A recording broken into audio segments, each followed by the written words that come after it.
एक दिन हमारे इस दुनिया में कई सारे एस्ट्रॉइड्स आके गिरने लगे, लेकिन उन एस्ट्रॉइड में से एक के अंदर एक मिस्टीरियस सा क्यूब था जिसके अंदर असीम शक्तियां थी, जो कि हमारे इस मॉडल वर्ल्ड में आके गिरा। मैं जो कि एक लूजर हूँ, मुझे मार के फेंक दिया गया पानी में, और किस्मत से मुझे वही क्यूब मिल गया। ये क्यूब जिसके अंदर बहुत ज्यादा शक्तियां भरी हुई थी, और उससे मुझे इस ब्रह्मांड की सच्चाई के बारे में पता चला। मैं जो कि बस एक लूजर हूँ जिसको कि फाइट तक भी करना नहीं आता, वो जो सिर्फ पिट कर ही आता है। मुझ में इतनी शक्तियाँ आ गई कि मैं उन सब को बड़े इजीली हरा पाया। लेकिन कहते हैं ना, बड़े शक्तियों के साथ आता है बड़े मुसीबतें भी। मेरा इस दुनिया में कोई नहीं सिवाय एक गर्लफ्रेंड के, जिसको कि मैं बेहद प्यार करता हूँ। लेकिन एक दिन वो बहुत घायल हो गई और वो मरने के कगार पर आ गई। लेकिन कहीं से एक दूसरे डायमेंशन से एक मिस्टीरियस आदमी आकर उसे ले गया, और उसके बाद से ही मैं इस दुनिया में अकेला हो गया। इस स्टोरी के स्टार्ट में हम देखते हैं कुछ लोगों को जो कि इस दुनिया का सबसे ज्यादा खतरनाक गेम ट्रूथ और डेयर खेल रहे हैं, और उनमें से एक लड़की की बारी आती है। जब वो उन पीसेस में से एक पीस को निकालने वाली होती है, तभी वो गिर जाता है, जिसके कारण वो हार जाती है। तो उसके बाकी के दोस्त उसे कहने लगते हैं, सेनियाओ तुम हार गई, अब तुम्हारी बारी है आंसर देने की। सेनियाओ कहती है, ये सच में बहुत ही डिफिकल्ट है, मैं फिर से हार गई। और हमारे मेन कैरेक्टर की आवाज आती है और वो कहता है, इस लड़की का नाम है सेनियाओ। जूनियर हाई स्कूल से ही मुझे उस पर क्रश था। हम अक्सर ही एक साथ ही घूमते हैं, लेकिन असल में उसमें कुछ तो खास बात है। जब वो हाई स्कूल में गई, उसने सेंगबे हाई स्कूल के 2 गैंग लीडर्स के अटेंशन अपने ऊपर आकर्षित किया, और सेंगनन हाई स्कूल वो दोनों ही उसे पाने के लिए कोशिश कर रहे हैं। इसके बाद दोनों हाई स्कूलों के गैंग मेंबर्स के बीच कभी न खत्म होने वाली दुश्मनी शुरू हो गई। इसमें कई सारे भयानक गैंग बैटल्स शुरू हो गए। इनमें एक लड़का सेनियाओ से कहता है, सेनियाओ ये रहा तुम्हारा क्वेश्चन, तुम्हें कौन सा लड़का पसंद है और तुम्हें इसे ईमानदारी से कहना होगा। जिस पे सेनियाओ वो बड़ी शर्माते हुए कहती है, ये बहुत ही एम्बेरसिंग सवाल है। और सेनिया को ये सवाल पूछते हुए देख के उन लड़कों में से एक लड़का अपना थम्स अप दिखाते हुए अपने बाकी के दोस्तों को कहता है, भाई तुम लोगों ने बहुत ही अच्छा काम किया। और वो थम्स अप दिखाने वाले लड़का अपने मन में कहता है, बढ़िया, फाइनली उसको ये सवाल मिल ही गया। सेनिया फिर से कहती है, क्या मुझे इसका जवाब देना ही होगा। जिस पे उसके बाकी के दोस्त जस्टिस करते हुए कहता है, बिल्कुल तुमको ऐसा ही करना होगा और तुम्हें ईमानदारी से कहना होगा। तो सेनिया वो बड़ी शर्माते हुए कहती है, वो लड़का जो मुझे हमेशा से ही पसंद आ रहा है वो है वांग जियाओजियो। उसकी यह जवाब सुनते ही उसके सारे दोस्त वो बड़े हैरान हो जाते हैं, और वो लोग बड़े हैरानी से ही वांग जियाओ को देखने लगते हैं। उसको ऐसा कहते हुए सुन के और बाकी के दोस्तों को उसकी ओर देखते हुए देख के वांग जियाओ वो बड़ा शर्मा जाता है। और फिर से हमारे मेन कैरेक्टर की आवाज आती है और वो कहता है, ओह मैं तो अपने आप को ही इंट्रोड्यूस करना भूल ही गया। मेरा नाम है वांग जियाओजियो, मैं बस एक ऑर्डिनरी हाई स्कूल स्टूडेंट हूँ। इनमें उसके बाकी के दोस्त कहने लगते हैं, सेनिया तुम पक्का मजाक कर रही होगी है ना। ये सच में बहुत ही बढ़िया जोक था। और इस तरफ हमारा मेन कैरेक्टर जियाओ वो अपने मन में कहता है, मैंने इसे सच में सीरियसली ले लिया था, वो शायद मजाक कर रही होगी। उसने मुझे सच में बहुत ही डरा दिया था। 1 मिनट के लिए मुझे लगा कि वो सीरियस है, लेकिन ये एक तरह से पैथेटिक भी है। इतने में उसके बाकी के दोस्त कहने लगते हैं, सेनिया हमसे झूठ मत बोलो, हमें सच बताओ। सेनिया कह देती है कि लेकिन मैं झूठ नहीं बोल रही हूँ, मैं मजाक भी नहीं कर रही हूँ। जूनियर हाई स्कूल के बाद से ही वही एक है जिसके ऊपर मेरी सबसे ज्यादा फीलिंग्स है, और वो और कोई नहीं, वो सिर्फ जियाओ ही है। सेनिया को इतना सीरियसली कहते हुए सुन के उसके बाकी के दोस्त सभी हैरान हो जाते हैं, और वो लोग अपने मन में सोचने लगती है कि सेनिया जैसी एक टॉप नॉच लेवल की लड़की वो कैसे एक ऑर्डिनरी लड़के से प्यार कर सकती है। और इस तरह हमारा मेन कैरेक्टर वो बहुत नर्वस हो रहा था। आखिर जिस लड़की के ऊपर उसका क्रश था, आज वही लड़की आज उसी का नाम ले रही है, और वो अपने मन में कहता है, मुझे उसके ऊपर सालों से ही क्रश था और वो भी मुझे लाइक करती है। रुको, क्या अभी वो मुझे अपनी फीलिंग्स कॉन्फेस कर रही है? असल में ये तो एक गॉडेस है जिसको कि गैंग बॉसेस भी पाना चाहते हैं, और वो लड़की आज मुझसे फीलिंग रखती है। मैं नहीं जानता कि मैं एक्साइटेड हो या मैं नर्वस हो या मैं इससे सरप्राइज हो। असल में तो ये बहुत ही दर्दनाक था। और इसके साथ ही हमारा सीन चेंज होता है और हमें 3 घंटे के बाद दिखाया जाता है, जहाँ पर हमारे मेन कैरेक्टर को उन गैंग मेंबर्स ने पकड़ लिया होता है और उसे बहुत पीटा होता है, और उसे एक ब्रिज के ऊपर लटकाते हुए उसे कहते हैं, अबे साले तू मेरे बॉस के लड़की के ऊपर दौड़े डाल रहा है, मैं तुझे मार डालूंगा। और जियाओ अपने मन में कहता है, अरे यार मेरे ही किसी दोस्त ने मुझे धोखा दे दिया है। ये साले सेंगबा हाई स्कूल के गैंगस्टर्स मुझे कुछ बात करने के लिए बुलाए थे, लेकिन ये साले अभी मेरे साथ ये कर रहे हैं। इनमें वो गुंडा कहता है, सेनिया मेरे बॉस दोस्त की लड़की है, तुम सोच लो कि तुम एक मर चुके आदमी हो। और जियाओ अपने मन में कहता है, आखिरी बार जब मैं किसी के साथ फाइट में शामिल हुआ था वो एलिमेंट्री स्कूल में ही था, और अब मैं इस स्कूल के सबसे डरावने ग्रुप के साथ उलझ गया हूँ। उस मोटरसाइकिल पर जो आराम से स्मोकिंग कर रहा है वो आदमी सेंगबे हाई स्कूल का गैंग लीडर है और उसका नाम है सनजुन, और वो भी सेनियाओ के लवर्स में से एक है, या यूँ कहो कि उसे हैरेसमेंट करने वालों में से एक है। और सनजुन वो जियाओ का मोबाइल लेते हुए ही वो सेनियाओ को कॉल करता है और वो कहता है, हे सेनियाओ, तुम्हें देखे हुए बहुत समय हो गया है। जिसपे सेनियाओ कहती है, आखिर वहाँ पर क्या चल रहा है और जियाओ जियो का फोन तुम्हारे पास क्या कर रहा है। जिसपे सनजुन कहता है, सेनियाओ, क्या तुम एक सेकंड के लिए लाइन पर रुकोगे? मेरे पास कुछ ऐसी चीज है जो तुम्हें देखकर काफी दिलचस्प लगेगी। ऐसे कहते हुए ही वो जियाओ को दिखा देता है, और जियाओ की ऐसी हालत देख के सेनियाओ कहती है, जियाओ जियो, आखिर तुमने उसके साथ ऐसा क्यों किया? उसे जाने दो। जिसपे सनजुन कहता है, शांत हो जाओ, मैं बस तुम्हारे दोस्त के साथ दिल की बात कर रहा हूँ। और वो जियाओ को कहता है, आखिर तुम्हारा नाम क्या था? जियाओ कुछ ऐसा था है ना? मुझे बताओ कि सेनियाओ को कौन डिजर्व करता है, सेनियाओ का आदमी कौन है? उसकी ऐसी बातें सुन के कॉल में सेनियाओ कहती है, सनजुन तुम कमीने, उसे जाने दो। और इस तरफ जियाओ वो उसकी ऐसी बातें सुन के भी उसकी कोई भी रिप्लाई नहीं देता।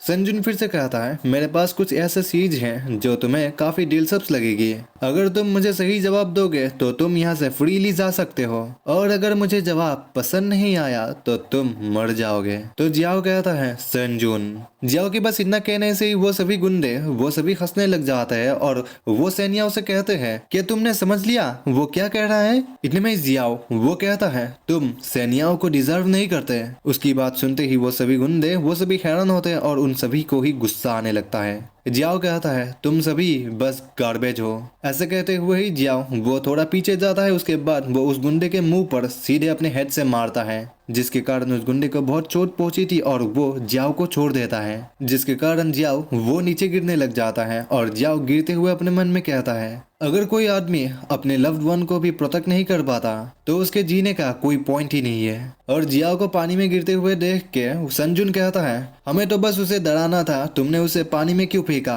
जिसपे वो गुंडा कहता है, ये मैं नहीं था बॉस, वो बेवकूफ अपना सिर लेकर मुझे मारा था जिसके कारण वो गिर गया। सनजुन कहता है, आखिर वो वहां से मूव क्यों नहीं कर रहा है? क्या उसे स्विम करना नहीं आता? और इस तरफ जियाओ वो पानी के नीचे गिरता ही जा रहा होता है और वो अपने मन में कह रहा होता है, ये नदी सच में जम रही है, मेरी आंखों के कॉर्नर में ही एक चोट लग गई और वो भी चुभ रही है। मैंने कभी स्विम करना नहीं सीखा, लेकिन मुझे डूबने का कोई डर भी नहीं है। और इस मोमेंट में मेरे दिमाग में सिर्फ एक ही बात आ रही है, और वो सैनियों के बारे में याद करते हुए कहता है, मुझे लगता है कि मुझे प्यार हो गया है, इससे सब कुछ बदल जाता है। इतने में जियाओ को कोई चीज खींच रही थी अपनी ओर। ऐसे किसी चीज को होते हुए देख के जियाओ हैरान होता है और वो अपने मन में कहता है, आखिर वो क्या चीज है? वहाँ पर एक हल्की सी रोशनी है, और वो जब उसके और करीब पहुंचता है वो कहता है, क्या ये तो एक क्यूब है, ये किसी प्रकार का क्यूब होगा जो कि मड के अंदर फंसा हुआ है। और इस तरफ बाहर वही गुंडा कहता है, मैं अभी भी उसे देख नहीं सकता।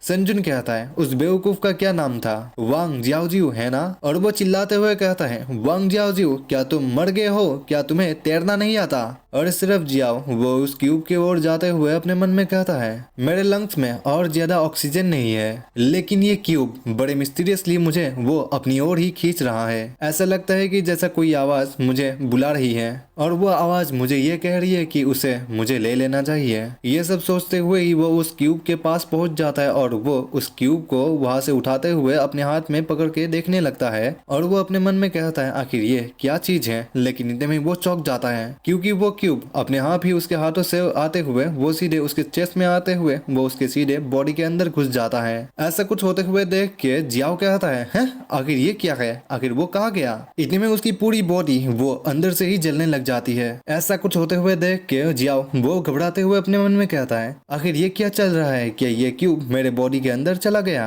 और ये सब क्या था? इतने में जियाओ वो उस क्यूब के अंदर ही टेलीपोर्ट हो जाता है। ऐसा कुछ होते हुए देख के जियाओ वो बड़ा हैरान होता है, वो उसे देख ही रहा था। इतने में वो फिर से टेलीपोर्ट हो जाता है और वो सीधे आसमान के ऊपर पहुंच जाता है। ऐसा कुछ होते हुए देख के जियाओ वो अपने मन में कहता है, क्या बकवास है, क्या मैं पानी के नीचे नहीं था, आखिर मैं हवा में कैसे हूँ। और वो ऊपर से नीचे गिर ही रहा था, इतने में वो फिर से टेलीपोर्ट हो जाता है और वो एक जंगल में पहुंच जाता है। ऐसे कुछ होते हुए देख के जियाओ वो बहुत हैरान होता है, इतने में वो फिर से टेलीपोर्ट होता है और वो फिर से हवा में पहुंच जाता है और वो फिर से नीचे गिर ही रहा होता है, इतने में वो फिर से टेलीपोर्ट होकर वो एक स्कूल के क्लास में पहुंच जाता है और वो धम से एक बेंच के ऊपर गिरता है। और जियाओ वो बड़ा हैरानी से इधर उधर देखते हुए वो अपने मन में कहता है, क्या ये क्लासरूम है? आखिर मैं यहाँ पर कैसे पहुंचा? कुछ मिनट पहले ही तो मैं पानी के अंदर था, अचानक से मैं एक क्लासरूम में कैसे आ गया? आखिर ये सब क्या चल रहा है? इतने में उस स्कूल का सिक्योरिटी गार्ड वो ऐसे शोर सुन के वो वहां पर पहुंच जाता है और वो कहता है, आखिर ये किस प्रकार की शोर है और क्या कोई अंदर है? और वो जियाओ के ऊपर लाइट मारते हुए कहता है, तुम अभी तक यहाँ पर क्या कर रहे हो? और उसी समय हमें ब्रिज का सीन दिखाया जाता है जहाँ पर वो गुंडे एक दूसरे से बात करते हुए कहता है, अभी तक तो 1 मिनट से भी ज्यादा हो गए है ना, लेकिन वो अब तक बाहर क्यों नहीं आया है? और एक बंदा कहता है, बॉस अब हमें क्या करना चाहिए? जिस पे संजुन कहता है, तुम्हारा क्या मतलब है? क्या कर रहे हो तुम लोग? वहाँ जाओ और उसे ढूंढो। जिस पे जियाओ को जिस बंदे ने छोड़ा था वो गुंडा कहता है, लेकिन आज रात तो बहुत ही ठंडा है, क्या हमें यह करना ही होगा? जिस पे संजुन वो गुस्से में उसका कॉलर पकड़ते हुए कहता है,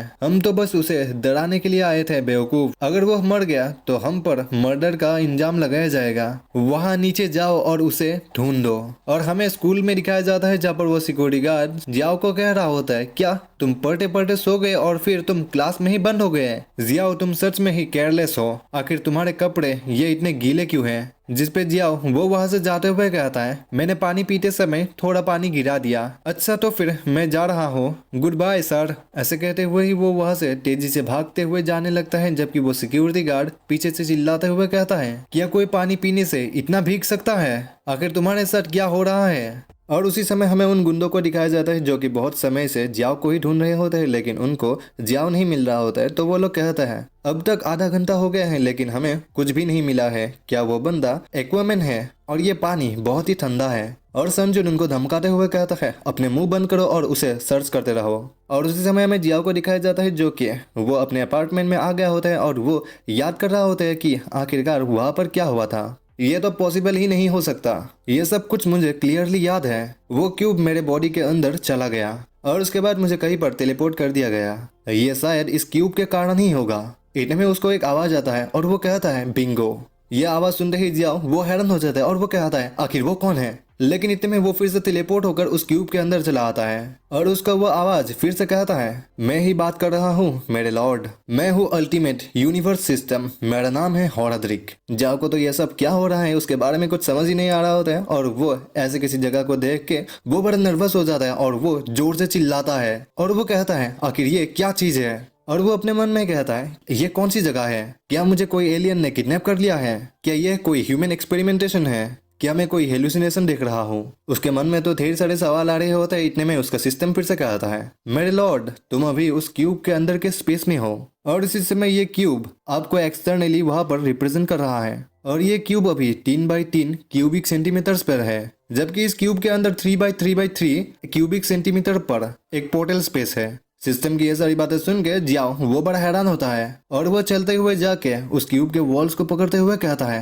हे क्यूब मुझे यहाँ से जाना है, मुझे बाहर निकालो। जिस पे वो क्यूब कहता है, तुम किसी भी समय बाहर जा सकते हो मेरे लॉर्ड, लेकिन आपको यह सीखना होगा कि आपका एग्जैक्ट टेलीपोर्टेशन लोकेशन कहाँ पर होगा। जियाओ कहता है, आखिर तुम्हारा मतलब क्या है? सिंपल शब्दों से कहूँ तो आप खुद को इस क्यूब के 15 मीटर के अंदर वेरियस जगह पर टेलीपोर्ट कर सकते हो। हालांकि आपको फिर से हवा में टेलीपोर्ट नहीं करना चाहिए क्योंकि ये क्यूब अपनी एनर्जी खत्म कर रहा है, इसलिए हर एक टेलीपोर्टेशन के बीच लगभग 1 मिनट का गैप होता है। यदि आप खुद को फिर से 15 मीटर ऊपर हवा में ले जाए तो आपकी मृत्यु हो सकती है। उसकी ये बात सुनते ही जियाओ वो बहुत घबरा जाता है और वो कहता है, शिट ये तो सच में कितना खतरनाक सिस्टम है, क्या तुम लोगों को मरवाना चाहते हो? तुमने खुद ही कहा कि तुम्हारी पावर खत्म हो रही है और फिर भी तुम में ये कहने की साहस है कि तुम एक प्रकार की इनविंसिबल यूनिवर्स सिस्टम हो। तो वो क्यूब कहता है, मैं इनविंसिबल यूनिवर्स सिस्टम नहीं हूँ, मैं हूँ अल्टीमेट यूनिवर्स सिस्टम।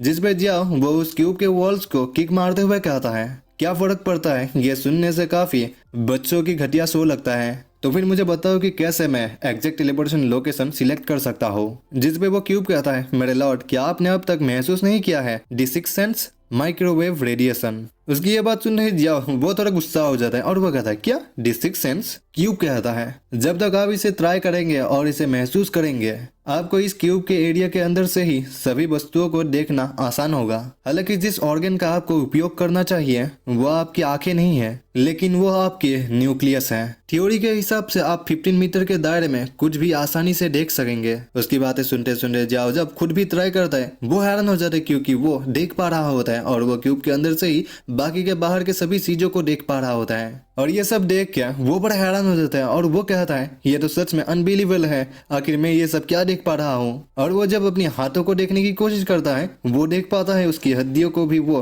अंदर तक देख पा रहा होता है। और ऐसा कुछ देख के जियाओ कहता है ओह माय गॉड मैं तो अपनी हड्डियों और खून को भी देख सकता हूँ और तो मैं ये भी देख सकता हूँ कि वॉल के उस पार लिविंग रूम है। वाह ये तो सच में काफी अमेजिंग है, मैं ऑब्जेक्ट्स के आर पार देख सकता हूँ। नहीं सच कहूँ तो मैं इसे बहुत ही बेहतर तरीके से और इसे बहुत क्लियर देख सकता हूँ। मैं तो किचन के नल के पानी का एक बूंद और सोफे के नीचे एक बटन को कैप्चर कर सकता हूँ। मैं तो ये भी देख सकता हूँ कि मेरे पेरेंट्स वो तो अगले कमरे में सोने के लिए भी चले गए हैं और बगल वाला बच्चा अभी भी BGMI खेल रहा है। मैं कोई व्यूअर तो नहीं हूँ लेकिन ये सच में अमेजिंग है। ऐसे ही जब वो एक बिल्ली को देख रहा था तो वो बिल्ली भी उसे सेंस करते हुए उसकी ओर देखने लगती है। उसे ऐसे देखते हुए देख के जियाओ कहता है क्या उसने मुझे सेंस कर लिया। अपने दुनिया को समझने के लिए आपने माइक्रोवेव रेडिएशन का यूज करना सीख लिया है। आपको बस अभी एक सही जगह सिलेक्ट करनी है और आप बाहर टेलीपोर्ट हो जाएंगे। क्यूब की ये बातें सुन के जियाओ कहता है मुझे एक सही जगह चॉइस करनी है हाँ, और उसके बाद मैं वहां पर टेलीपोर्ट हो जाऊंगा। वो इतना कहता ही है, इतने में वो टेलीपोर्ट हो जाता है किसी के घर में और वो कहता है यस मैंने फाइनली ये कर ही लिया। लेकिन वो हैरान हो जाता है क्योंकि वो अपने घर नहीं किसी और के घर आ गया होता है और वो कहता है आखिर मैं अभी कहाँ पर हूँ। और वो अपने मन में कहता है मैं तो मन ही मन अपने नीचे के रूम के लिविंग रूम को याद कर रहा था। और वो उस घर के बाथरूम में देखता है कि एक लड़की वो तो नहा रही होती है और वो अपने मन में कहता है अब मुझे याद आया हमारे नीचे जो लड़की रहती है वो एक ऑफिस वर्कर है, ये तो उसका घर लगता है। अरे नहीं यार हे भगवान मुझे तो अभी यहाँ से निकलना होगा। इतने में बाथरूम के अंदर से वो लड़की आवाज देते हुए कहती है जियाओलू क्या तुम मेरे लिए लिविंग रूम से वो तौलिया ला सकते हो। और जियाओलू कहती है हाँ ठीक है। और इस तरफ जियाओ वो उस टॉवल को देखता है और वो अपने मन में कहता है तुम सच में मेरे साथ मजाक कर रही हो है ना। और बाथरूम के अंदर से वो लड़की फिर से कहती है क्या तुम जल्दी कर सकते हो हनी। इतने में जियाओलू कहती है मैं आ रही हूँ एक सेकंड रुको। और इस तरफ जियाओ की तो हालत खराब हो रही थी और वो अपने मन में कहते हैं जेसस क्यूब तुम मुझे जल्दी से यहाँ से टेलीपोर्ट करो। जिस पे क्यूब कहता है मुझे माफ करना मेरे लॉर्ड अब भी 35 सेकंड्स बाकी है तब तक आप टेलीपोर्ट फिर से नहीं कर सकते। उसकी यह बात सुन के जियाओ कहता है क्या 35 सेकंड्स अब भी बाकी है, क्या ये किसी प्रकार का घटिया जोक है। आखिर मैं अब क्या करूंगा, मैं तो सच में फंस गया हूँ। और इतने में जियाओलू वहां पर पहुंच जाती है और वो कहती है आखिर वो टॉवल कहाँ पर है। ओह ये रही। और हम देखते हैं जियाओलू को जिसने सिर्फ बिकिनी पहन के रखी होती है और जियाओ वो उसी सोफे के पीछे छिपा हुआ रहता है और वो अपने मन में सिर्फ यही बात दोहरा रहा होता है प्लीज मुझे मत देखना, प्लीज मुझे मत देखना। अगर मुझे उसने देख लिया तो मेरी लाइफ तो झंड हो जाएगी। क्यूब तुम घटिया कमीने, क्या ये अब तक कूलिंग टाइम खत्म नहीं हुआ है, मुझे वापस वहीं पर भेज दो। क्यूब कहता है मेरे लॉर्ड अब भी 10 सेकंड्स बाकी है। उसकी यह बात सुनते ही जियाओ की हालत बहुत ज्यादा खराब हो जाती है और वो कहता है मेरी रेपुटेशन तो सच में खराब हो जाएगी। और वो इमेजिन करने लगता है कि एक परवर्टेड स्टूडेंट आधी रात को एक लड़की के घर में जोर जबरदस्ती घुस गया। यह तो सच में एक हाइपोथेटिकल सिनेरियो हो जाएगा। इतने में जियाओ के कारण वो सोफा थोड़ा हिल जाता है जिसके कारण उस सोफे से थोड़ा साउंड आता है। उसके कारण जियाओ की हालत खराब हो जाती है और वो लड़की कुछ नोटिस कर लेती है। जब जियाओ वहां पर जाके देखती है तो वो देख पाता है कि वहां पर तो कोई भी नहीं है, तो वो बहुत कंफ्यूज हो जाती है। इतने में बाथरूम से आवाज आता है जियाओलू क्या कर रही हो, जल्दी करो। जियाओलू कहती है ओह मैं आ रही हूँ। मुझे लगता है कि जियाओलू और वो लड़की दोनों ही लेस्बियन है। और हम देखते हैं जियाओ को जो कि सही टाइम रहते ही वहां से टेलीपोर्ट हो गया था और वो फिर से अपने रूम में पहुंच गया था। और वो कहता है मैं तो बाल बाल बच गया, मुझे आखिरी मिनट में ही वापस टेलीपोर्ट कर दिया गया। अगर और कुछ देर वहां पर हो जाता तो मुझे हार्ट अटैक आ जाता। मेरा हालत ऐसा हो गया है कि मेरा दिल मेरी छाती से बाहर निकलने वाला है। इतने में ही क्यूब की आवाज आती है और वो कहता है कॉन्ग्रेचुलेशंस मेरे लॉर्ड, आपने अनलॉक किया अपने पोटेंशियल को, क्रिटिकल मोमेंट पे कॉन्शियसली टेलीपोर्ट होना सीख लिया। जियाओ अपने मन में कहता है क्या मैं गोकू की तरह टेलीपोर्ट होना सीख गया।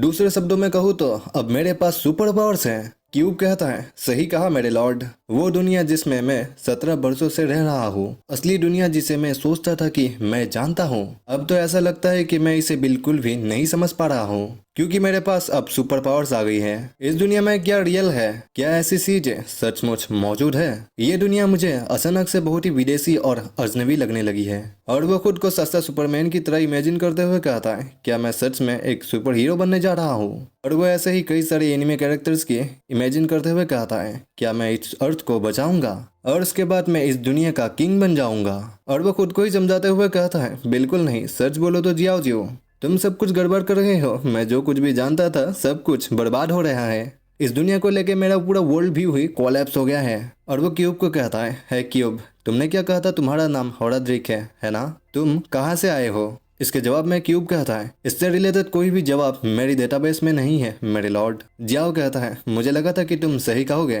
तो फिर ठीक है, तुम्हारा उद्देश्य क्या है? जिस पे क्यूब कहता है, मेरा उद्देश्य भी आपके जैसा ही है, आपको इस वर्ल्ड का किंग बनाना। जिस पे जियाओ बड़े चौंकते हुए कहता है, क्या ऐसी चीजों पर कब मेरी इतनी इंटरेस्ट जागने लगी? क्यूब कहता है, जब आप मुझे मिले थे तो मैंने आपके अंदर से एक जबरदस्त इच्छा महसूस की थी। आप स्ट्रांग बनना चाहते थे। और जियाओ उन गुंडों को याद करता है और वो उन गुंडों को मार देना चाहता है। और जियाओ ये सब याद करते हुए कहता है, क्यूब मुझे बताओ कि मैं कैसे स्ट्रांग बन सकता हूँ? क्यूब कहता है, ठीक है, मुझे पहले आपके काबिलियत का कैलकुलेशन करने दीजिए। और जियाओ रेडी हो जाता है स्ट्रांग बनने के लिए। और सिर्फ क्यूब जियाओ के एसेट्स को कैलकुलेट करते हुए कहता है, आपके पावर 0.5 है, स्पीड 0.7 है और विजुअल इक्विटी 0.12 है। जियाओ का पावर बहुत कम था और ये बात जब जियाओ सुनता है वो बहुत एम्बेरस हो जाता है। जियाओ क्यूब को कहता है, मैं तुम्हारे इन बातों पर आपत्ति करता हूँ। मेरी विजन एकदम क्लियर है। मेरा स्कोर जूनियर हाई स्कूल के एंट्रेंस एग्जाम पर फ्लॉलेस था। मेरे लॉर्ड, ये डाटा 24 एज के स्टैंडर्ड ह्यूमन बींग्स के ऊपर बेस्ड है। और क्यूब की ये सारी बातें सुन के जियाओ कहता है, आखिर ये सब क्या बकवास है और इन सब का क्या ही काम होता होगा? क्यूब फिर से कहता है, मैंने आपके टेस्ट रिजल्ट में से 32 आइटम्स को चेक किया। आपकी इंटेलिजेंस सिर्फ 0.9 है और बाकी के मेजरमेंट के द्वारा मुझे यह पता चला कि आप एक एवरेज ह्यूमन बींग से भी ज्यादा गए गुजरे हैं। तो जियाओ उसके ऊपर ही गुस्सा करते हुए कहता है, तुम्हारे मेजरमेंट के तरीका वो पुराना हो चुका है। एक आदमी को केवल एक स्ट्रॉन्ग दिल की जरूरत होती है। ये किसी भी मांसपेशी से 100 गुना ज्यादा मजबूत होता है और मैं तुम्हारे इन सारी बातों को स्वीकार नहीं करता। इतने में क्यूब वो फिर से कहता है, आपका मेल पैरामीटर मैंने उसको भी चेक किया, लेकिन आपका मेल स्टेमिना वो काफी ज्यादा। इतना वो कहता ही है। इतने में जियाओ उसको रोकते हुए कहता है, बस बहुत हो गया, चलो बोरिंग टॉपिक्स को बदलते हैं। तुमने दुनिया के किंग के बारे में क्या कहा था? चलो बात करते हैं कि मैं इस दुनिया का किंग कैसे बन सकता हूँ। क्यूब कहता है, खैर दुनिया का किंग बनने के लिए आपका पहला कदम होगा स्टोन्स कलेक्ट करना।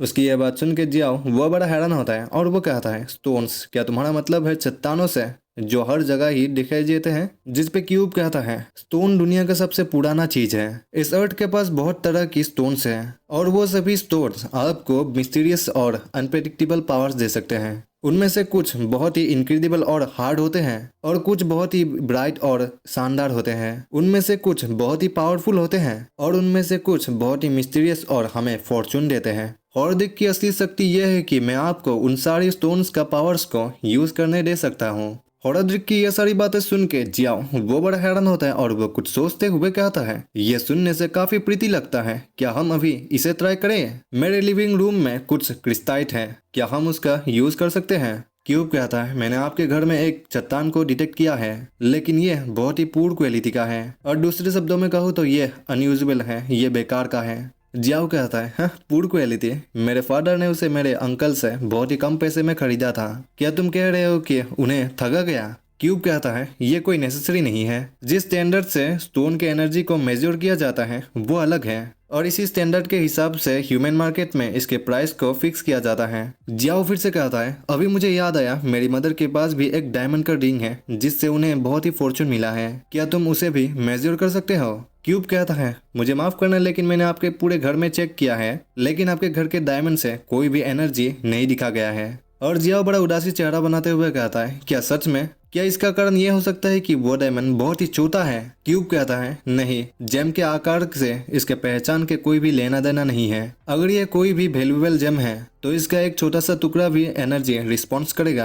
आपकी माँ की रिंग में वो पत्थर आर्टिफिशियल है। जियाओ कहता है, ओह कम ऑन यार, फिर से। बेचारी माँ, ये वही उनकी एक रियल एक्सेसरी है और वो इसे मुश्किल से ही पहनती है क्योंकि वो इसे बहुत ही इंपॉर्टेंस देती है। इतने में क्यूब कहता है, जियाओ मुझे कुछ मिला है, आपके बगीचे में एक वैल्यूएबल जेम है। जियाओ उसकी ये बात सुन रही वो बड़ा हैरान हो जाता है और वो कहता है, क्या मेरे बगीचे में एक वैल्यूएबल जेम है? क्यूब कहता है, वो जेम वो बहुत ही कम एनर्जी एमिट कर रही है, लेकिन ये बाकी के सारे डायमंड्स और जेम से भी काफी ज्यादा वैल्यूएबल है। तो जियाओ उसकी यह बात सुन के वो बहुत जोश में आ जाता है और वो कहता है, क्या तुम श्योर तो हो ना, तुम कहीं मिस्टेक तो नहीं कर रहे हो? क्यूब कहता है, होराड्रिक सबसे ज्यादा एक्यूरेट और कॉस्मिक रे मेजरमेंट और एनालिसिस टूल है इस दुनिया में और ये कभी भी गलती नहीं कर सकता। जियाओ कहता है, तो फिर ठीक है, अगर यही बात है तो फिर चलो उसे डिग करके निकालते हैं। और वो एक सूट को पहन लेता है, लेकिन वो असल में एक सूट नहीं होता है जो कि बस दिखता है। वेपन को भी एक्वायर कर लिया, लेकिन वो सिर्फ एक गार्डनिंग स्पेड होता है। और जेंटली तरीके से भी मैंने इस डोर को खोल दिया। वो बहुत ज्यादा एक्साइटमेंट होता है और वो अपने मन में कहता है, मैं जब छोटा बच्चा था और तब से मैं अब तक इतना इम्पल्सिव नहीं रहा। और वो उस जगह पर पहुंचते हुए कहता है, क्यूब तुम यह कह रहे हो कि वो ट्रेजर यहाँ पर गिरा हुआ है? क्यूब कहता है, हाँ माय लॉर्ड। जियाओ कहता है, क्या ये वही जगह नहीं है जहाँ पर बुजुर्ग लोग हमेशा ही एक्सरसाइज करने के लिए आते हैं? क्यूब तुम मुझे फंसाने की तो कोशिश नहीं कर रहे हो है ना? क्यूब कहता है, माय लॉर्ड आपको माइक्रोवेव रेडिएशन का यूज करते हुए देखना चाहिए और माइक्रोवेव रेडिएशन का आपको आदी होना चाहिए। जियाओ कहता है, तो फिर ठीक है, जबकि मैं यहाँ पर आ ही चुका हूँ। और वो अपने माइक्रोवेव रेडिएशन का यूज करते हुए वो देखने लगता है और उन सारे स्टोन्स को देखते हुए वो अपने मन में कहता है, ये तो सच है, जमीन के नीचे सचमुच एक चमकता हुआ स्टोन है। और वो उसे खोदने के लिए रेडी होके कहता है, खैर तो फिर ठीक है, अपने जीवन के पहले एक अननोन स्टोन से मिलने का समय हो गया है। ऐसा कहते हुए ही वो जब खोदने लगता है, इतने में उसके पीछे एक और आदा आ जाती है और वो उसे चिल्लाते हुए कहती है, हे आखिर वहाँ पर कौन है और बगीचे को कौन खोद रहा है? ऐसे कुछ होते हुए देख के जियाओ वो बड़ा हैरान होता है और इतने में ही क्यूब कहता है, मेरे लॉर्ड मैंने एक लड़की को लोकेट किया है, वो करीब 40 साल की होगी और उसका कॉम्बैट कैपेबिलिटी बहुत ही लो है। और जियाओ कहता है, पड़ोस की रहने वाली मिसेज लियो, मैं जियाओ जी हूँ, मैं बस कुछ जानवरों के मल को यहाँ पर देखभाल कर रहा हूँ। जिस पे मिसेस लियो कह रही है, ओह तुम मल को दफना रहे हो, बहुत बढ़िया, तुम अच्छे लड़के हो, इसे अच्छे से और गहराई से दफनाओ। मैं नहीं चाहती कि बुजुर्ग लोग सुबह की कसरत के दौरान यहाँ पर पैर रखें। उसकी यह बात सुन के जियाओ वो हंसते रहता है और इतने में क्यूब कहता है, मेरे लॉर्ड आप उसको मारने में कैपेबल हो। जिस पे जियाओ उसे कहता है, अरे बेवकूफ तुम मर्डर की बात को क्यों उठा रहे हो, चुप रहो। जिस पे क्यूब फिर से कहता है, मेरे लॉर्ड हमारी टारगेट वो बच गई है। उसकी ऐसी बातें सुन के जियाओ का दिमाग खराब हो रहा था और वो कहता है, क्यूब तुम मेरे दिमाग में ऐसी बकवास नहीं भर सकते। क्यूब कहता है, ठीक है मेरे लॉर्ड। और मिसेस लियो वो वहां से जाते हुए कहती है, इतना अच्छा बच्चा है, बहुत देर हो चुकी है और वो अभी भी मलमूत्र दफनाने के लिए मिट्टी खोद रहा है। और आधे घंटे के बाद जियाओ ने उन सारे स्टोन्स को बाहर निकाल ही लिया होता है और वो कहता है, फाइनली ये मुझे मिल गया और मैं पूरा थक गया हूँ। और क्या ये वही जेम है जिसके बारे में तुम बात कर रहे थे? क्यूब कहता है, हाँ मेरे लॉर्ड ये एक प्रिमिटिव जेम है। और जियाओ उस पत्थर को देखते हुए कहता है, मुझे तो ये बहुत ही बदसूरत लग रहा है, अगर मैं इसे पहले देखता तो मैं इसे किक मार के फेंक देता। तो फिर ठीक है, आगे क्या करना है? जिस पे क्यूब कहता है, इस पत्थर के टुकड़े को क्यूब के स्पेस पर लाओ। जब जियाओ क्यूब के अंदर आता है तो क्यूब फिर से कहता है, वॉल में एक डेवोर करने वाला सर्कल नेचुरल रूप से अपीयर हुआ होगा। जिस पे जियाओ वो उस सर्कल को देखते हुए कहता है, हाँ मुझे एक बहुत बड़ा सर्कल दिखाई दे रहा है, क्या ये डेवोर करने वाला मुंह है? जिस पे क्यूब कहता है, हाँ उस जेम के पत्थर को उस सर्कल के अंदर डाल दो। और जियाओ वैसे ही करते हुए कहता है, इसे अंदर डालो, ये तो बस एक दीवार है, मैं इसे अंदर कैसे डालूं?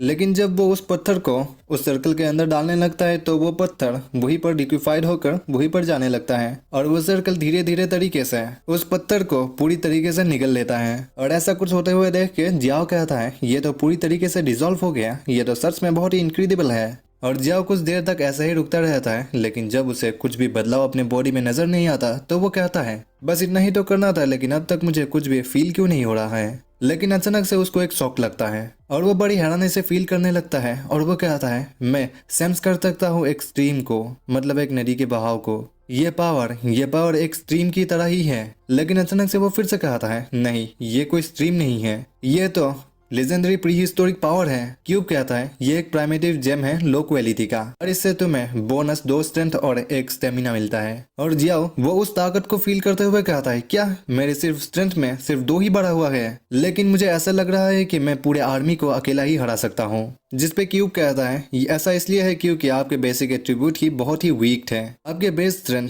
0.4 से अब इंक्रीज होकर अब 2.4 हो गया है। जियाओ कहता है ये 600% के बराबर सुधार है। पूरी तरह से अलग महसूस करना यह स्वाभाविक है। खैर ये सारी चीजें तो मुझे समझ में आ गई है। क्यूब कहता है ये हॉर्डिक मॉडिफिकेशन है जो कि हॉर्स के बॉडी को सिस्टमेटिकली स्ट्रॉन्ग बनाता है, ना कि मैकेनिकली स्ट्रॉन्ग बनाता है। सिंपल शब्दों में कहूँ तो अधिक ताकत हासिल करने के लिए डीएनए में भी परिवर्तन करना होगा। Bone density, muscle strength, cardiopulmonary function, हॉर्डिक अपने होस्ट की कॉम्पेटेबिलिटीज को वो इम्प्रूव कर सकता है। जियाओ कहता है कॉम्पेटेबिलिटी आखिर वो क्या है? ये सुनने से काफी वीडियो गेम जैसा ही लग रहा है। जिस पे क्यूब उसे समझाते हुए कहता है कॉम्पेटेबिलिटी एक बुद्धिमान प्राणी की फिजिकल कॉम्पिटिटिवनेस का व्यापक मूल्यांकन है। जियाओ कहता है ठीक है चलो इसे इतना कॉम्प्लिकेटेड मत बनाओ, मुझे इसे आजमाने दो। ऐसे कहते हुए ही वो उस क्यूब के स्पेस से बाहर टेलीपोर्ट हो जाता है। जिस पे जियाओ वो उसी पेड़ को देखते हुए कहता है ठीक है इस पेड़ के साथ ही मेरी ताकत का टेस्ट करो, चलो देखते हैं अब मेरी फिस्ट कितना स्ट्रांग है। ऐसे कहते हुए ही वो अपनी पूरी ताकत से उस पेड़ के ऊपर मारता है और उसके पंच के लगते ही वो पूरा पेड़ ही हिल जाता है। और उस पेड़ को हिलते हुए देख के जियाओ वो बहुत खुश हो जाता है, लेकिन इतने में उसको पेन होने लगता है और वो कहता है मेरी हाथ वो बहुत दुख रहा है। क्यूब कहता है ऐसा लगता है कि आपके शरीर की सहन शक्ति उसकी ताकत से बैलेंस नहीं है। और जियाओ वो रोते हुए कहता है मैं भूल गया था कि आज रात तो बारिश होने वाली थी, क्या ही घटिया नसीब है। ऐसा कहते हुए ही वो फिर से अपने अपार्टमेंट में फिर से वापस चला जाता है और उसके जाने के बाद हमें थोड़ी देर बाद दिखाया जाता है उसी पेड़ पे जहाँ पर हम देखते हैं उसने जहाँ पर पंच मारी थी वहाँ पर क्रैक आने लगा है। मतलब समझ रहे हो ना कि जियाओ की ताकत अब वो एक नॉर्मल पर्सन से बहुत ज्यादा ताकतवर हो गए हैं ऑलरेडी। और इसके साथ ही हमारा सीन चेंज होता है और हमें अगले दिन स्कूल में दिखाया जाता है जहाँ पर जियाओ वो फिर से अपने स्कूल आया होता है और वो अपने क्लास में सेनिया को देखते हुए वो अपने मन में कहता है स्टेमिना बढ़ने के कारण एक रात की नींद हराम होने के बाद भी मैं बहुत ही एक्साइटेड हूँ। और सेनिया वो जियाओ को देखते हुए वो उसको मॉर्निंग देती है, जिस पे जियाओ भी कहता है ओह हे गुड मॉर्निंग सेनियाओ। सेनियाओ कहती है जियाओ जियो कल रात जो हुआ था मेरी कभी भी ऐसी तुम्हें परेशानी में डालने का इरादा नहीं था, मुझे माफ कर दो। जिस पे जियाओ कहता है ओह मैं ठीक हूँ, मुझे तो तुम्हें शुक्रिया कहना है। जिस पे सेनियाओ कहती है ओह लेकिन क्यों?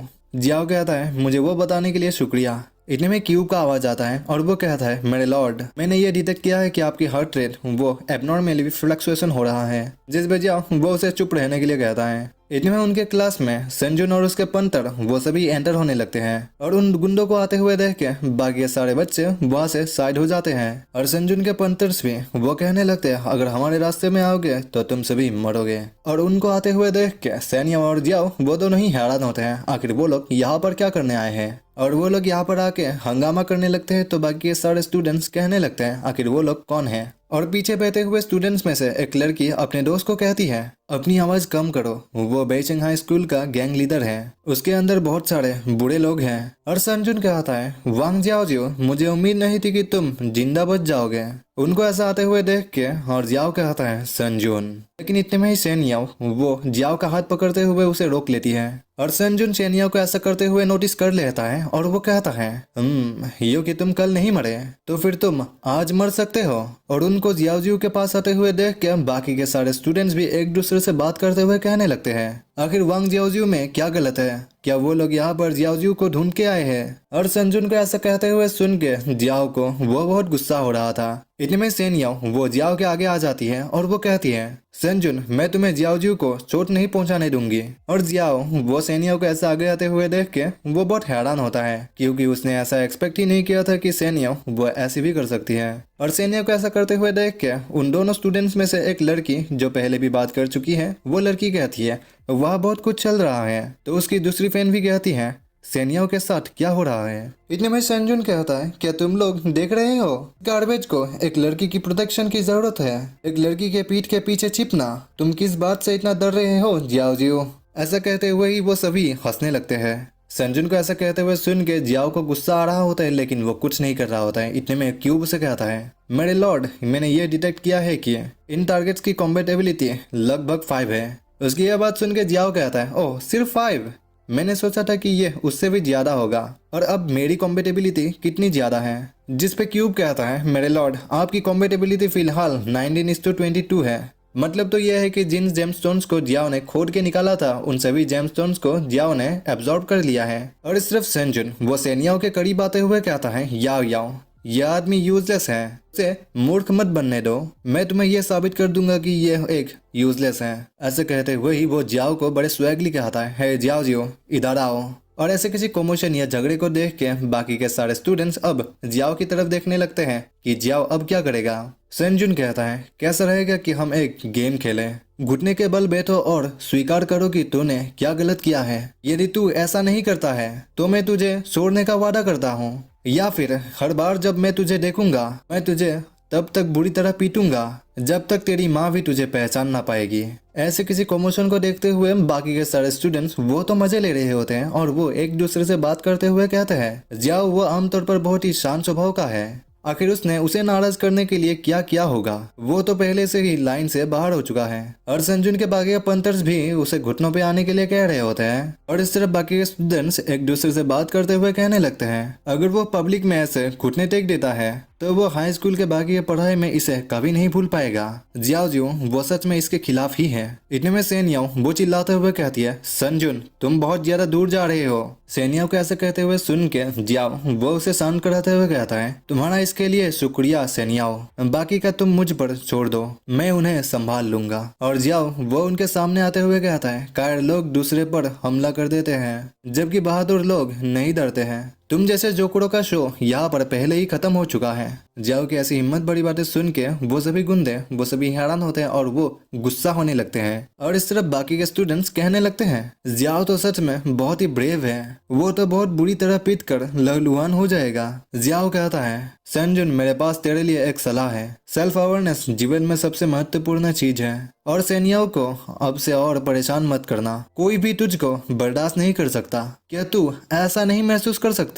और ध्यान से सुन ले तो अब से मैं सेनियाओ को प्रोटेक्ट करूंगा। जियाओ की ऐसी बातें सुन के संजुन को वो बहुत गुस्सा हो रहा होता है। और बाकी के स्टूडेंट्स एक दूसरे से बात करते हुए कहने लगते हैं, वांगजियो और सेनियाओ कब से वो एक कपल की तरह रह रहे हैं। और इस तरफ उन्हीं दोनों लड़कियों को देखते हैं जो कि एक लड़की कहती है कि वो उसके लिए अपनी फीलिंग्स कबूल कर रहा है, वो भी ऐसे पब्लिक में कबूल करना ये तो सच में काफी रोमांटिक है। तो उसके रिप्लाई में उसकी दोस्त कहती है, वो तुम्हारे सामने अपने फीलिंग्स को कन्फेस नहीं कर रहा है, तुमको उसकी इतना परवाह क्यों हो रही है? और तो और ये उसके जीवन की आखिरी लाइन भी हो सकती है। और सिर्फ संजुन वो कहता है, तू घटिया कमीने, तू फिर से बहुत ही एरोगेंट बन रहा है। ऐसा कहते हुए ही वो जियाओ को एक फीस मारने के लिए रेडी हो जाता है। संजुन को ऐसा करते हुए देख के सेनियाओ वो बहुत घबरा रही होती है कि जियाओ का अब क्या होगा। लेकिन क्या जियाओ को उसका पंच वो बहुत धीमी आते हुए दिखता है, तो वो अपने मन में कहता है, हाँ ये इसका पंच इतना स्लो क्यों लग रहा है, मैं तो इसको पूरा क्लियरली देख सकता हूँ। और जब संजुन का पंच जियाओ के मुंह पे लगने ही वाला होता है, इतने में ही जियाओ वो बड़ी तेजी से उसका हाथ ही पकड़ लेता है और वो उसके हाथ को बहुत टाइट से पकड़ता है। और वो उसे पकड़ते हुए वो अपने मन में कहता है, मैं चाहूँ तो इसको बड़े इजीली रोक सकता हूँ। और सिर्फ संजुन वो अपने हाथ को छुड़ाने की कोशिश कर रहा होता है, लेकिन वो अपने हाथ को छुड़ा नहीं पा रहा होता है। और ऐसा कुछ होते हुए देख के सभी लोग हैरान हो जाते हैं कि जियाओ ने ऐसा कुछ कर दिया है, सबको तो यकीन ही नहीं हो रहा है। और सिर्फ संजुन को उसे ना मारते हुए देख के उनमें से एक बंदा कहता है, आखिर बॉस उसे अब तक मुक्का क्यों नहीं मारा है, आखिर वो रुका क्यों है? और सभी जनता या कहूँ तो बाकी के सारे स्टूडेंट्स वो जियाओ और संजुन को ही देख रहे होते हैं कि आगे क्या होता है। और संजुन के तत्व उसको चेयर अप करते हुए कहते हैं, कम ऑन बॉस, उसे एक ही पंच में नॉकआउट कर दो।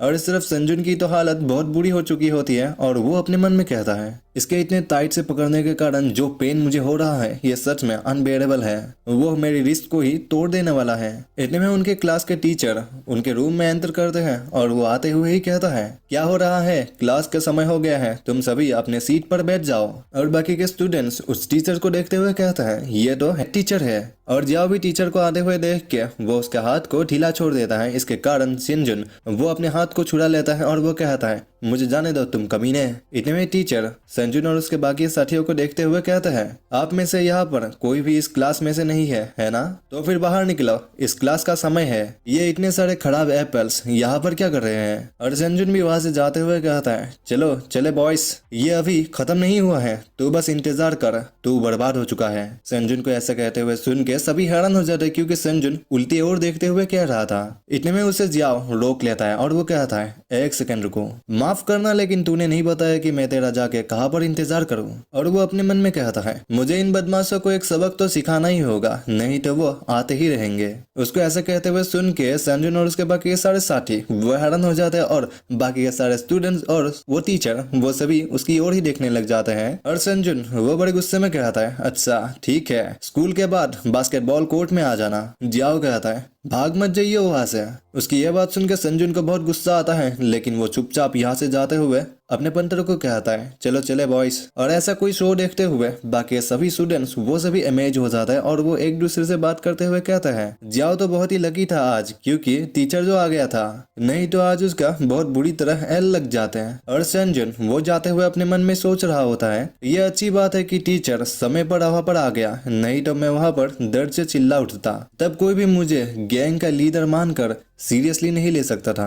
और सिर्फ सेंजुन के एक टट्टू से बोलता है हे बॉस, आपने आखिर में क्यों कुछ नहीं बोला? तो सेंजुन उसे गुस्से में कहता है आखिर तेरे को क्या ही पता है, मैं उसे वही टीचर के सामने कैसे पीट सकता हूँ? उसकी यह बात सुन के उसके बाकी के सभी टट्टुए वो बहुत खुश हो जाता है और वो कहता है ओह बॉस, आप तो सच में बहुत ही क्रूएल है। ऐसा कहते हुए ही वो सभी बहुत एक्साइटेड हो जाता है। और सिर्फ सेंजुन को जियाओ के ऊपर बहुत ज्यादा गुस्सा आ रहा होता है और उसका हाथ अभी भी बहुत ज्यादा दर्द कर रहा होता है। और सिर्फ हमें फिर से क्लास के अंदर का सीन दिखाया जाता है जहाँ पर टीचर अपना क्लास कर रहा होता है और सिर्फ सेनियाओ वो तो जियाओ की ओर ही देख रहा होता है और जियाओ भी कोई कम नहीं है, वो भी सेनियाओ की ओर ही बस देख रहा होता है। इन दोनों लव बर्ड्स के तो अभी भी नया नया जोड़ा बना है और इन दोनों को ऐसे कपल्स को देखते हुए वो दोनों लड़कियां फिर से बात करने लगती हैं, जहाँ पर एक कहती है कि क्या इन दोनों के बीच अभी प्रेम लीला चल रहा है? ये तो सच में बहुत ही रोमांटिक है। हमारे क्लास में तो 2 बटरफ्लाईज आ गए हैं। और उसकी साथी उसे कहती है कोई भी तुम्हारे ऊपर नजर नहीं डाल रहा है और आखिर तुम्हें उन तितलियों की परवाह क्यों है? इतने में टीचर उन दोनों को ऐसे बात करते हुए देख लेता है और वो उस लड़की के ऊपर चौक फेंकते हुए मारते के कहता है काउडी, ऊपर आओ और इस प्रश्न का उत्तर दो। और सिर्फ हमारा सीन शिफ्ट होता है और हमें स्पोर्ट्स इक्विपमेंट रूम में दिखाया जाता है जहाँ पर सेंजुन और उसके बाकी साथी वहीं पर बैठे हुए रहते हैं। और सेंजुन वो अपने मन में कह रहा होता है तेरे को क्या लगता है कि एक स्ट्रॉन्ग ग्रिप तेरे को इम्प्रेसिव बनाता है? एक अच्छे फाइटर होने का क्या ही फायदा है? मैं अपनी ताकत से गैंग पर राज नहीं करता, वो तो बस मेरे दिमाग से है। इतने में सेंजुन के तत्वों में से कहता है सब कुछ वैसा ही है जैसा आपने आदेश दिया था बॉस। सेंजुन कहता है बहुत अच्छा है, मतलब जियाओ के लिए वो लोग कुछ तो प्लान बना रहे हैं। और सेंजुन वो फिर से अपने मन में कहता है उसने मुझे क्रॉस करने की कोशिश की, वो सच में इस दिन के लिए रोएगा, वो रिग्रेट फील करेगा। और फाइनली वो समय ही जाता है जहाँ पर स्कूल खत्म हो जाता है तो बाकी के सारे स्टूडेंट्स अपने अपने घर जाने लगते हैं और सिर्फ जियाओ वो बेचंग हाई स्कूल के जिम में जाने लगता है। और वो याद कर रहा होता है कि कैसे जेनियाओ ने उसे कहा था कि मैंने कभी नहीं सोचा था कि इससे तुम मुसीबत में पड़ जाओगे, ये मेरी बहुत ही मूर्खता थी। जिस पे जियाओ उसे कहता है नहीं, ये तुम्हारी गलती नहीं है, इसे आज या बाद में कभी न कभी तो इसको निपटाया जाना ही था। सेनियाओ कहती है जियाओ जी उन लोगों से मत मिलो, तुम टीचर्स की मदद ले सकते हो। जिस पे जियाओ कहता है तुम्हें इसकी चिंता करने की कोई जरूरत नहीं है, मैं कल से अलग आदमी बन चुका हूँ, मैं इसे संभाल लूंगा। और वो प्रेजेंट में जाते हुए अपने मन में कह रहा होता है यदि तुम सेंजुन जैसे बदमाशों को सबक नहीं सिखाओगे तो वो कभी नहीं छोड़ेंगे। समस्या को शुरू होने से पहले उसे समाप्त करना समस्या का हल करने का सबसे बेस्ट तरीका है। सेंजुन के गैंग में लगभग 5 या 6 लोग होने चाहिए, मुझे उनका मुकाबला करने में सक्षम होना चाहिए। और इसके साथ ही जियाओ वो वहाँ पर पहुंच जाता है तो सेंजुन उसे कहता है खैर तू यहाँ पर आ ही गया है, मुझे सच में यकीन ही नहीं हो रहा था कि तू यहाँ पर सच में आएगा। वांग जियाओजिऊ तुझ में सच में कुछ तो खास बात है, लेकिन तेरे जैसे बंदे हमेशा ही आखिर में वो अल्टीमेटली मर ही जाते हैं। और इसके साथ ही सेंजुन के सारे तत्व जियाओ को घेरने लग जाते हैं और इतने सारे बंदों को आते हुए देख के जियाओ वो बड़ा हैरान होता है और वो अपने मन में कहता है शिट यार, मुझे तो यहाँ पर देखने से 5 या 6 नहीं, यहाँ पर तो उससे भी ज्यादा है। इतने में क्यूब का आवाज आता है और वो कहता है मेरे लॉर्ड यहाँ पर 14 टारगेट्स हैं। नहीं, ये सच में और भी बढ़ते ही जा रहे हैं, 16, 17। और सिर्फ संजुन वो उसके आगे आते हुए कहता है, मैंने कभी नहीं सोचा था कि मैं वो दिन देखूंगा जब बेचैन के कोई मेरे सामने खड़ा होने का साहस करेगा। दरवाजे को बंद कर दो। और जियाओ अपने मन में कहता है, मैं आखिर कहाँ पर फंस गया, मैं सच में डूबने जैसे फील कर रहा हूँ। में क्यूब की आवाज आती है और वो कहती है, माय लॉर्ड, यहाँ पर टोटल 27 एनिमीज हैं। और इसके साथ ही उस जिम का दौड़ बंद कर दिया जाता है और संजुन कहता है, तू तो बेवकूफ है रे, यहाँ सभी लोग मेरे ही आदमी हैं, तूने सच में ऐसा नहीं सोचा था, है ना।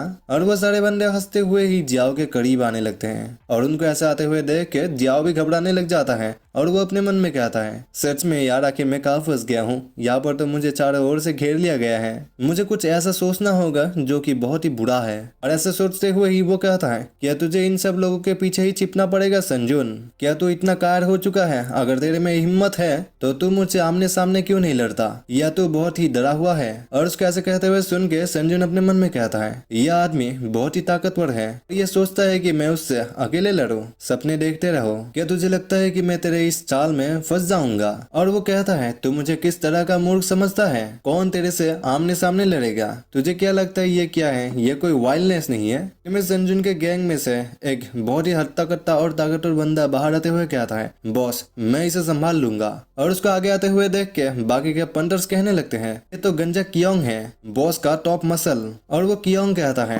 बॉस मैं उसे जल्दी ही मौत नहीं दूंगा, मैं उसे बड़े ही अच्छे से और धीरे धीरे मारूंगा। और उस बंदे को आगे आते हुए देख के संजुन अपने मन में कहता है, धिक्कार है, वो इतना मूर्ख कैसे हो सकता है कि वो उसके झांसे में आ गया, क्या उसके पास कोई सेल्फ कंट्रोल नहीं है। और उस बंदे को आगे आते हुए देख के जियाओ अपने मन में कहता है, ये तो काफी अच्छा है, जब तक ये आमने सामने की लड़ाई है, ये बड़ा आदमी भी मेरे लिए कोई भी मुकाबला नहीं है। और वो बंदा कहता है, चलो ठीक है, तुम छोटे पड़ी, चलो डांस करते हैं। और जियाओ वो अपनी ताई को ढीला करते हुए कहता है, अंकल तुझे क्या लगता है कि तू मुझसे लड़ सकता है, लेकिन मुझे तो सिर्फ तेरा बॉस चाहिए, क्या तेरे अंदर इतनी काबिलियत है कि तू उसके जगह पर यहाँ लड़ सकता है। और वो मोटा बंदा वो बड़े एरोगेंटली कहता है, तू चौथे कमीने, तू पहले मुझे मार और उसके बाद तू फिर मेरे बॉस को चुनौती दे सकता है। और उसको ऐसा कहते हुए सुन के संजुन अपने मन में कहता है, रुको, आखिर तू मुझे इसमें शामिल क्यों कर रहा है बेवकूफ। और वो मोटा बंदा फिर से कहता है, लेकिन तुझे इसका मौका नहीं मिलेगा, मर जाओ अब। कहते हुए ही वो जियाओ को मुक्का मारने के लिए आगे बढ़ जाता है, लेकिन इतने में एक बम होता है जिसके कारण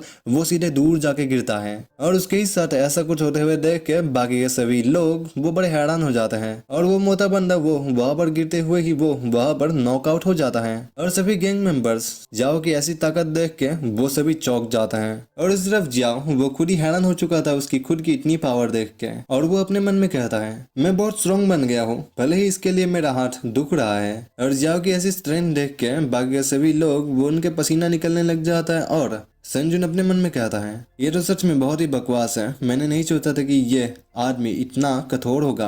और सिर्फ जियाओ कहता है, ओह संजुन, क्या तू कोई कायर है, क्या तू कोई आदमी नहीं है कि जो तू मुझसे लड़ सके। और संजुन अपने मन में कहता है, ये तो सच में बहुत ताकतवर है और ये एज होल कोई पुश ओवर भी नहीं है। और वो कहने लगता है, तू सच में, तेरे अंदर कुछ तो खास बात है, इस दुनिया से बाहर मेरी एरिया में मेरे ही आदमियों के थप्पड़ मारना और सबके सामने मुझे अपमानित करना, क्या तू यहाँ के बाकी सभी लोगों को भूल गया है। तेरे को क्या लगता है कि तू कब तक इसे जारी रख पाएगा। तू कुछ लोगों को थप्पड़ मारते हो और ऐसा महसूस करते हो कि जैसे कि तू इनविंसिबल है ना। खैर मैं तुझे एक बात बता दूं, लड़ने वाले लोग बहुत ही कम हैं और हम बेचेंग गैंग ग्रुप में उनमें से हर एक को ही कुचल दिया गया है। जियाओ कहता है, लेकिन क्यों। जिस पर संजुन कहता है, क्योंकि हम कभी अपनी डिग्निटी को हारते हुए नहीं देखेंगे, हम हमेशा ही साहसी और ईमानदार बने रहेंगे। संजुन की ऐसी बातें सुन के उसके सभी लोग वो उसके बातों में आ जाता है और वो कहता है, बॉस तो सच में सही कह रहे हैं, हमें यहाँ पर कोई भी डिसरिस्पेक्ट नहीं कर सकता, हमें उसे हमारे बारे में बुरा बोलने की इजाजत नहीं दे सकते। वो सभी गुंडे ऐसा कहते हुए जियाओ को घेर लेते हैं और जियाओ वो घबराते हुए अपने मन में कहता है, शिट यार, वो सच में ही एक अच्छा स्पीच देता है, उसे बस एक सेकंड लगा वापस अपनी ओर करने में उन सबको। और संजुन वो ऑर्डर दे देता है कि भाइयों एक हो जाओ और उसे टुकड़े टुकड़े कर दो, उसे उस दिन का पछतावा करवाओ जिस दिन उसने पैदा हुआ था। और उन सारे गुंडों को आते हुए देख के जियाओ वो अपने मन में कहता है, अरे ये तो सच में ही काम किया, एक गैंगस्टर माइंड गेम्स खेल रहा है और वो सभी गुंडे चिल्लाते हुए कहते हैं उसे मार डालो। अब तो उन गुंडों को आते हुए देख के जियाओ के पास भी और कोई चारा नहीं है। वो अपने मन में कहता है तो फिर ठीक है, मुझे आग से ही आग को लड़वाना होगा। ऐसे कहते हुए ही वो भी अपने मुट्ठी को बंद कर लेता है, जबकि वो सारे गुंडे जियाओ के ऊपर वार कर देते हैं। लेकिन जियाओ वो स्लाइडली उससे डॉज तो कर लेता है, लेकिन उसके गालों में थोड़ी सी स्क्रैच पड़ ही जाती है। उस स्क्रैच को लगता ही जियाओ अपने मन में कहता है मैं उनसे लड़ तो सकता हूँ, लेकिन मेरी टॉलरेंस अभी भी बहुत कमजोर है। अगर मेरे ऊपर कोई भी हिट हुआ तो फिर ये मेरे लिए काफी बुरा होगा। मुझे जल्दी से जल्दी उन सभी को मार के गिराना होगा।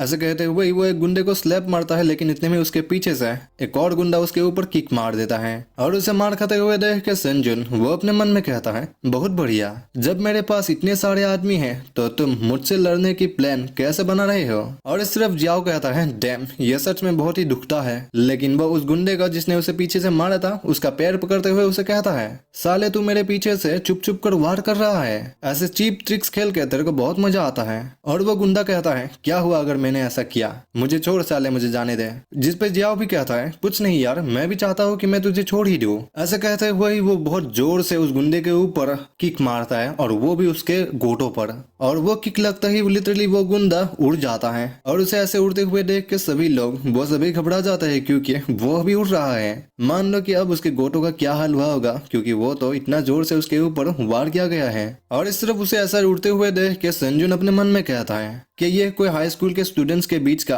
लड़ाई का मामला नहीं है। ऐसे सोच के ही वो उन सब से चिल्लाते हुए कहता है रुको मत, सब लोग मिलकर काम करो, उसे वापस लड़ने का मौका ही मत दो। ऐसे कहते हुए ही वो अपने मन में फिर से कहता है यदि मैं अब उससे छुटकारा नहीं पाता तो वो मेरे लिए एक गंभीर कांटा बन जाएगा। तो वो उन सभी गुंडों का साहस बढ़ाते हुए कहता है एक साथ सभी मिल जाओ और बेचेंग गैंग का डिग्निटी बचा के रखो। और इस तरह हम देखते हैं कि सभी गुंडों ने एक साथ मिलकर जाओ के ऊपर मारना शुरू कर दिया है। लेकिन जाओ वो सिर्फ मार ही तो खाता नहीं रह सकता ना, तो वो भी वापस एक को मुक्का मारता है और वो कहता है चलो देखते हैं तुम लोगों को यह कैसा लगता है, क्या इससे दर्द होता है। मुझे कोई परवाह नहीं कि तुम लोग कितने सारे हो, लेकिन तुम लोग मेरी हाथों से बहुत पीटोगे। क्या तुम लोगों को अपनी डिग्निटी नहीं चाहिए। वो कह के उन सबको मार रहा होता है ताकि उन सब की कॉन्फिडेंस थोड़ी बहुत कम हो जाए, लेकिन वो सभी आने में नहीं रुकते तो वो फिर से मार के कहने लगता है तुम लोग वायलेंस का यूज कर रहे हो अपनी डिग्निटी को सुरक्षा करने के लिए, तो फिर ठीक है मैं तुम लोग को वो वायलेंस दूंगा जो कि तुम चाहते हो। और वो लड़ते हुए अपने मन में कहता है मुझे उम्मीद नहीं थी कि लड़ाई इतनी थकाव होगी। मैं सच में नहीं जानता कि मैं ये काम कब तक जारी रख पाऊंगा। इतने में क्यूब का आवाज आता है माय लॉर्ड बच के रहिए। और हम देखते हैं एक गुंडा आके सीधा ही जियाओ के पेट में एक किक मारता है। उस किक को लगता ही जियाओ को बहुत ज्यादा तकलीफ होता है, तो वो अपने मन में कहता है डैम इट, ये सच में बहुत ही दुखता है। और उस तरफ संजुन वो उनको चिल्लाते हुए कहता है बहुत बढ़िया कर रहे हो तुम लोग, ऐसे ही चलते रहो और उसको डिस्ट्रॉय कर दो, रुकना मत, उसको पीट डालो।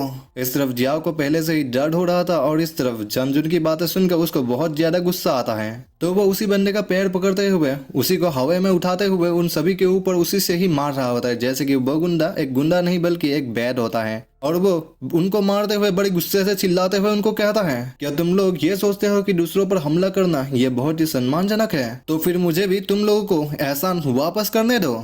ऐसे कहते हुए वो उसी गुंडे को ऊपर उछाल देता है और उसे ऐसे उड़ते हुए देख के वो सभी गुंडे वो सभी बहुत हैरान हो जाते हैं। जबकि वो गुंडा जब नीचे आने वाला होता है लेकिन जाओ वो वहीं पर नहीं रुकता, वो उसके मुंह पर एक जोरदार पंच मारता है जिसके कारण उस गुंडे की तो हालत खराब हो जाती है। और जियाओ वो फिर से कहता है तुम लोग बस सेमलेस गुंडों के अलावा कुछ भी नहीं हो। असल में तुम लोगों की हिम्मत कैसे हुई कि तुम लोग डिग्निटी के बारे में बात करो। और वो गुंडा सीधे उड़ते हुए जाके सीधे संजुन के मुंह पर ही लगता है और उसके मुंह पे लगने के कारण उसके नाक से भी खून निकलने लग जाता है। और ऐसा कुछ होते हुए देख के संजुन वो बहुत घबरा जाता है, तो उसकी आंखों से लिटरली आंसू भी निकल जाते हैं। सिर्फ जियाओ को देखते हैं जो कि सभी गुंडों को उसे मार के गिरा के रखा होता है और कुछ लोग तो उससे हार मान के वहीं पर माफी मांग रहे थे। और जियाओ तो पागल हो चुका होता है और वो चिल्लाते हुए उनसे कह रहा होता है और कौन चाहता है कि मेरे हाथ से थोड़ा प्यार चखे, अगर किसी को चखना है तो मेरे पास आ जाओ। ऐसे कहते हुए वो हाफने लग जाता है और वो अपने मन में कहता है मुझे पता था,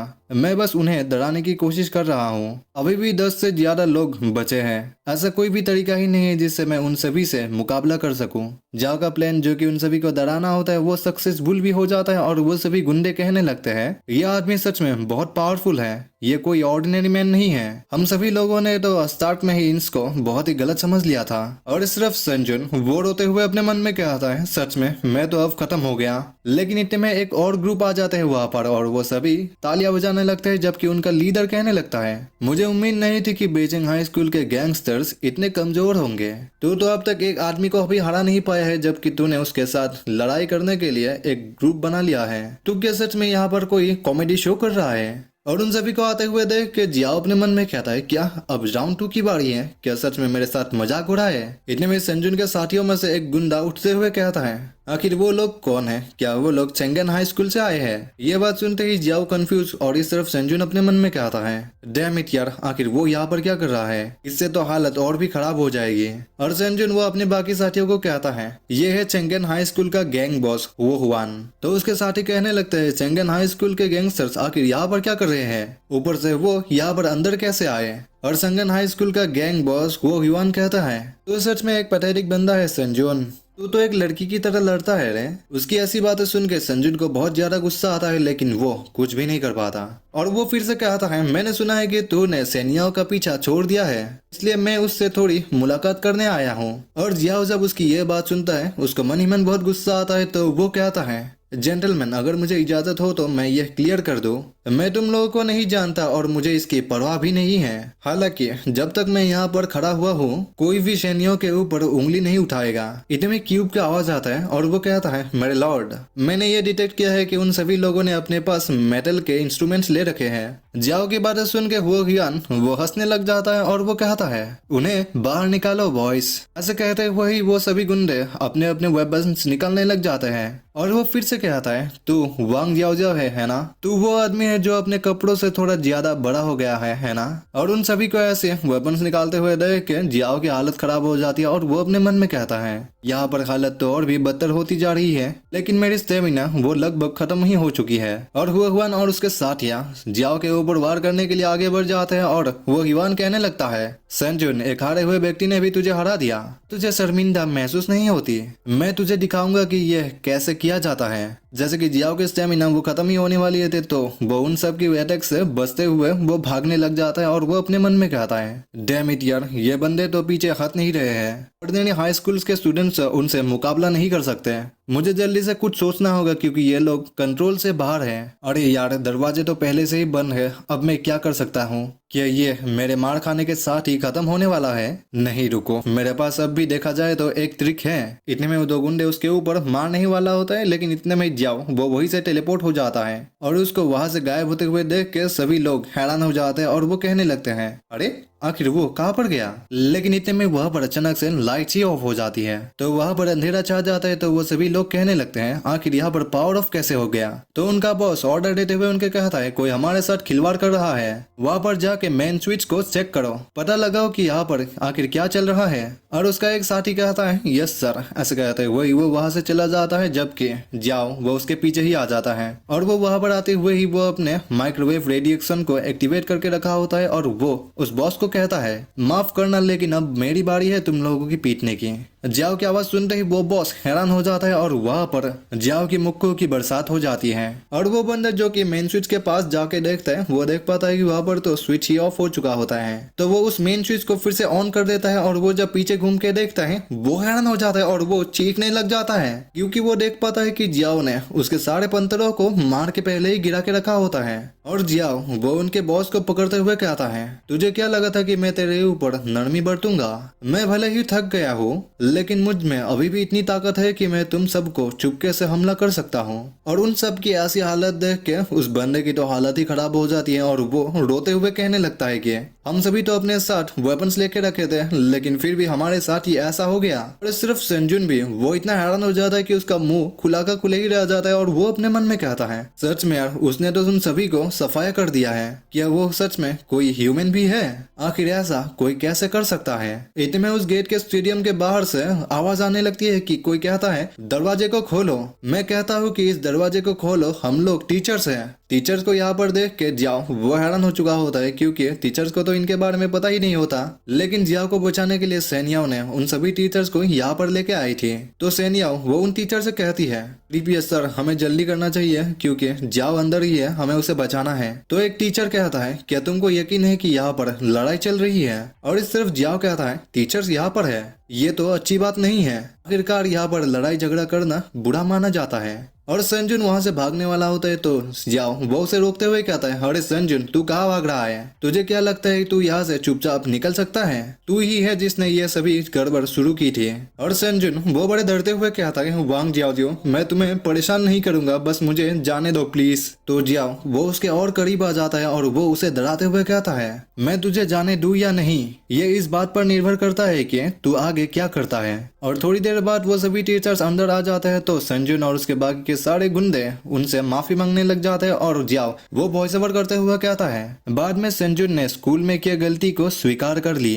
इस इंसिडेंट को दो स्कूलों के बीच में हुए झगड़ों के कैटेगराइज में डाल दिया गया था। वांग जियाओ वो तो बस एक इनोसेंट था जो बस वहां से गुजर रहा था और उसका उस वायलेंस के इंसिडेंट से कोई भी लेना देना नहीं है। और इस तरफ सेनियाओ वो जियाओ से पूछती है जियाओ क्या तुम ठीक हो? क्या मुझे तुम्हारे साथ नर्स के ऑफिस में चलना चाहिए? जिस पे जियाओ कहता है नहीं, मैं सच में ठीक हूँ। और जियाओ फिर से वॉइस ओवर करते हुए कहने लगता है इस झगड़े के होने के बाद 26 नोटिस जारी किया गया जिससे काफी सेंसेशन फैल गई और 13 स्टूडेंट्स को अस्पताल में भर्ती करना पड़ा। जहाँ तक कि मेरी बात है, मैंने अपने गॉडेस के साथ मैंने अपना रिलेशनशिप और भी बेहतर किया। खैर मेरा मतलब है कि हमने ये तय किया कि हम एक साथ ही स्कूल जाएंगे।